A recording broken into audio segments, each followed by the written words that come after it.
मतदारांना काय आव्हान कराल का आजच्या या चर्चेच्या माध्यमातून?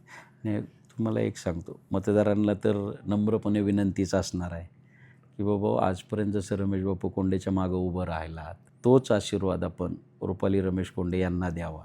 माझ्यापेक्षा जास्त संवेदनशील असणारी ही महिला आहे. तुमच्या सुखदुःखामध्ये धावून येणारी, तुमच्या या शिवगंगा खोरा असेल, आपला जिल्हा परिषद मतदारसंघ असेल, या मतदारसंघाला एक नवीन दिशा देणारी, या मतदारसंघाचा सर्वांगीण विकास करण्याची क्षमता तिच्यामध्ये आहे आणि ती नक्की या मतदारसंघाला न्याय देईल. पुणे जिल्ह्याच्या 73 सदस्यांमध्ये संघर्ष करून पुणे जिल्ह्याच्या या जिल्हा परिषदेतून ती विकास आपल्यापर्यंत पोचवेल अशी मला खात्री आहे.